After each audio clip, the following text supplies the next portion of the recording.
অনেক ধরনের শাক রয়েছে, তার মধ্যে লাউ শাক অনেকেই কিন্তু আমরা পছন্দ করি। আর এই শাকের অনেক রকম রেসিপি তৈরি করা যায়।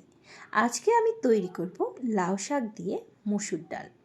অনেকেই কিন্তু অনেক রকমভাবে এই ডাল রান্না করে থাকে, তবে আমি আজকে যেভাবে রান্না করেছি সেটাই আপনাদের সঙ্গে শেয়ার করব। নমস্কার বন্ধুরা, welcome back to my channel stay with Shiuli. আশা করছি সবাই খুব ভালো আছেন। ফিরে এলাম আবারও নতুন একটি রেসিপির সঙ্গে। আজকে আমি লাউ শাক দিয়ে মসুর ডাল কীভাবে রান্না করব সেটাই আপনাদের সঙ্গে শেয়ার করব। আশা করছি ভালো লাগবে। ভালো লেগে থাকলে অবশ্যই আমার চ্যানেলের সঙ্গে থাকবেন, আমাকে ভালোবেসে সাপোর্ট করবেন। তাহলে চলুন রেসিপিটি সম্পূর্ণ দেখে নেওয়া যাক। আমি এখানে এক আটি লাউ শাক নিয়েছি। জ্বালা পাতা দেখে লাউ শাক অবশ্যই নিয়ে নেবেন। চলুন পরবর্তী স্টেপে। লাউ শাক পাতা এবং ডাল আমি আলাদা করে নিয়েছি। এখানে 1 কাপ মসুর ডাল নিয়েছি লাউ শাকের ডালগুলো ঠিক এভাবে ছোট ছোট করে কেটে নিয়েছি, আর পাতাগুলো ঠিক এমন ছোট ছোট চিকন চিকন করে কেটে নিয়েছি।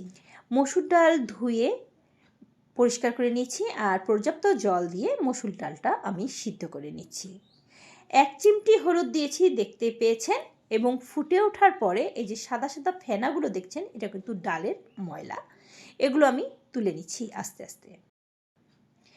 এরপরে লো হিটে আমি ডালটা ভালো করে সিদ্ধ করে নেব। ফিরে এলাম ডাল 80% সিদ্ধ হওয়ার পরে।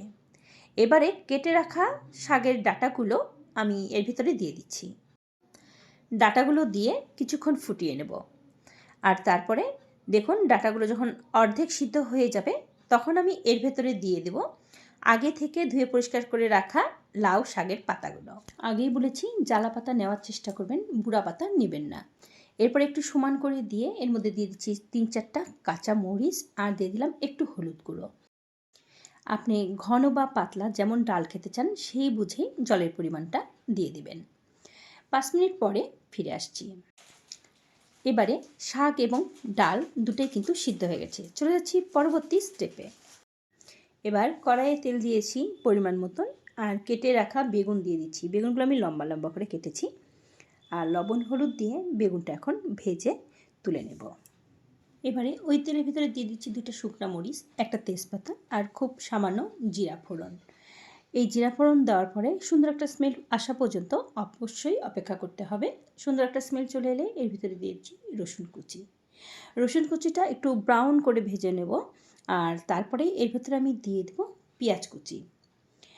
আমি পেঁয়াজ কুচিটা একটু লাল লাল করে ভেজে নিয়ে ফিরে আসছি।